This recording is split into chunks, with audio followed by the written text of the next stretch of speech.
Bonsoir à tous, nous sommes le mercredi 6 mars 2019. Très heureuse de vous retrouver pour le JT sur Huit Mont-Blanc. Voici les titres que nous allons développer ce soir. C'est un nouveau départ en quelque sorte pour la coopérative laitière de Haute-Tarentaise en plein cœur de l'hiver. Elle s'offre de nouveaux aménagements et un nouvel espace muséographique. Chaque année, la coopérative transforme 8 millions de litres de lait, notamment pour en faire du Beaufort. Nous irons y faire un tour. Suite de notre série de la semaine consacrée à l'espace des mondes polaires de Prémanon dans le Jura, un lieu unique en son genre qui mise sur la pédagogie pour sensibiliser le plus grand nombre. Une des salles d'accueil est dédiée aux conséquences du dérèglement climatique. Nous le verrons. Mais avant de développer ces titres, un nouveau décès sur les pistes de ski. Un jeune skieur de 17 ans s'est tué en début d'après-midi aujourd'hui au Carreau, en Haute-Savoie. Il a percuté un poteau en bois pourtant équipé d'un matelas selon nos confrères du Dauphiné Libéré. Une enquête est en cours. On prend la direction de Bourg-Saint-Maurice.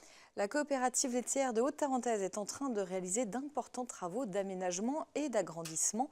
19 000 meules de Beaufort sont produites chaque année sur le site.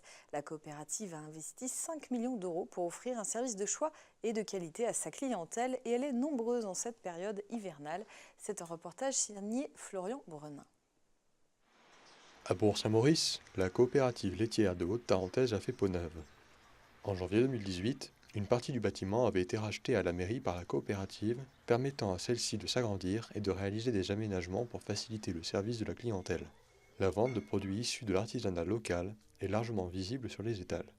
Alors ce que nous proposons à la clientèle, c'est surtout le Beaufort, parce que c'est notre priorité. Et puis tous les autres produits qu'on a pu mettre en place à côté, ce sont les dérivés du Beaufort. Style préparation fondue, nous avons créé des crèmes à tartiner au Beaufort également. Nous vendons du beurre et du sérac. Donc ça, ce sont tous les produits de la coopérative. Du vin, du miel, de la confiture ou encore de la charcuterie sont disponibles à la vente en boutique. Néanmoins, le Beaufort reste pour la coopérative une priorité.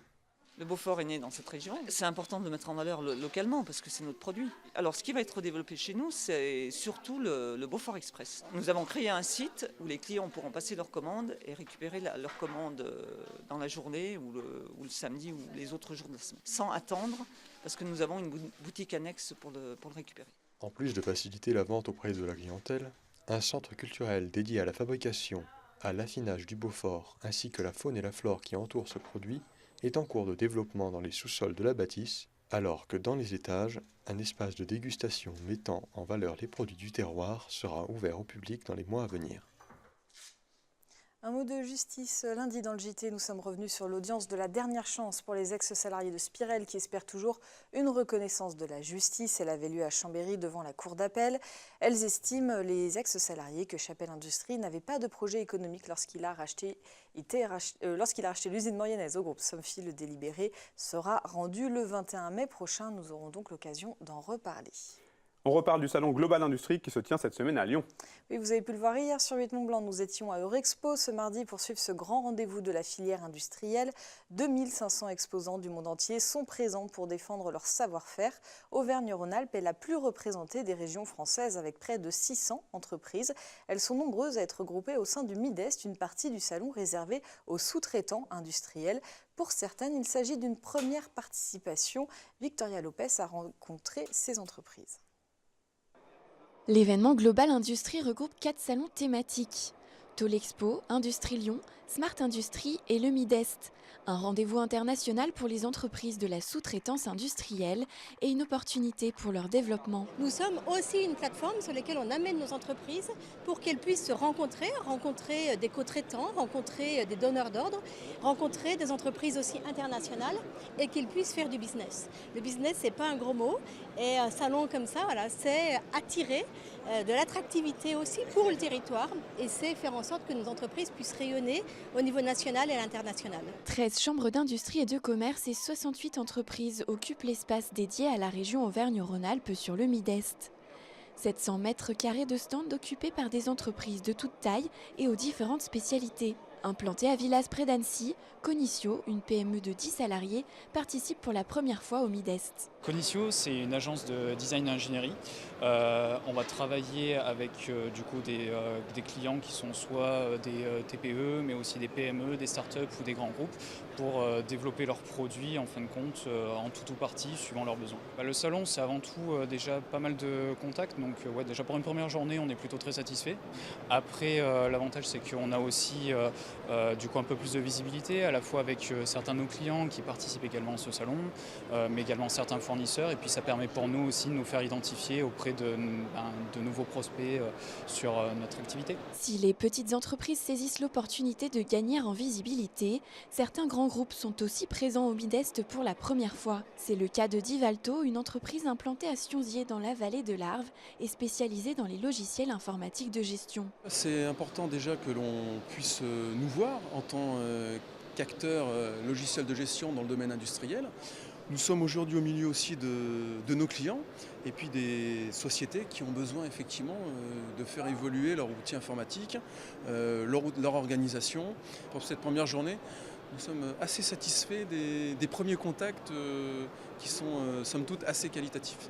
Au total, 1200 exposants sont installés sur ce salon de la sous-traitance, numéro 1 mondial des salons dédiés à cette filière. Ce savoir-faire reste important pour la région, reconnue à l'international. En Auvergne-Rhône-Alpes, plus de 2/3 des sous-traitants sont exportateurs. Et j'ajoute concernant ce salon que l'entreprise au Savoyarde Elistat que nous avions rencontré hier dans le Gitier a remporté le Global Industry Award de la start-up basée dans le bassin annécien. Elle a conçu un logiciel qui permet de régler automatiquement les machines-outils à partir de la mesure d'une seule pièce.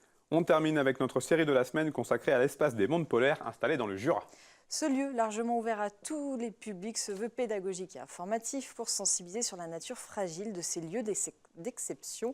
En fin de parcours, il vous propose d'ailleurs de vous interroger sur ces espaces sensibles, premières victimes du réchauffement climatique. C'est notre deuxième épisode de notre série et c'est un reportage signé Jean-Paul Crespi. L'espace des mondes polaires est un lieu unique de découverte des pôles nord et sud. Au terme d'un voyage éducatif, l'exploration se termine par un espace intitulé « Alerte aux pôles », où une projection interroge les spectateurs sur la préservation de ces espaces glaciaires et sur les conséquences de la fonte de la banquise et de ce fait de la hausse du niveau des mers. Un espace fermé qui suscite des questions auxquelles chacun doit apporter ses propres réponses. On considère que, et ce n'est pas moi qui le dis, mais tout ce qui tombe sur la glace est conservé dans la glace, mais il faut encore savoir le lire. Et c'est ce qu'on fait ici, c'est ce qu'on montre ici, c'est qu'en effet, la glace peut être un sujet de lecture ethnologique, lecture scientifique, lecture culturelle. Donc c'est vraiment ici l'écologie au sens très large, c'est-à-dire l'étude de la maison, écos. Et c'est ce que l'on fait en fait au quotidien, alors à la fois avec l'image, à la fois avec le son, à la fois avec les couleurs, le blanc ici qui est dans cette salle, et à la fin cette interrogation qui nous est tous posée ici dans cette salle qui s'appelle Alerte aux pôles. Alerte aux pôles interpelle, hausse globale des températures, surpêche, trafic maritime intense, exploration pétrolière, tourisme, les pôles sont en danger. De manière générale, les glaciers ont reculé de 87% durant les 60 dernières années en Antarctique. Cette transformation des contours du continent austral est un des signes les plus spectaculaires des dérèglements climatiques en cours.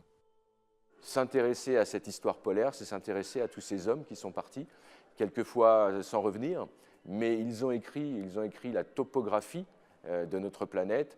Et rappelons que l'Arctique, c'est quand même un grand territoire, l'Antarctique aussi, mais plus facile à définir, que l'Arctique est une zone beaucoup plus complexe, d'autant plus aujourd'hui avec les dérèglements climatiques, et bien qu'on voit très bien que les frontières climatiques sont en train de changer.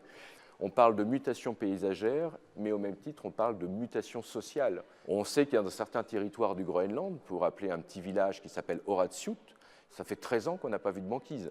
Je fais quoi quand je suis habitant d'Horatsut et que j'ai des traîneaux et des chiens? Voilà, c'est les questions qui sont posées. Contrairement à l'Antarctique, l'Arctique n'est pas protégé par des traités internationaux. Certaines prévisions suggèrent que l'océan Arctique pourrait être dépourvu de toute glace l'été dès 2030. Après Manon, l'espace des mondes polaires construit un pont de connaissance entre les pôles et ceux et celles qui souhaitent prolonger cette aventure.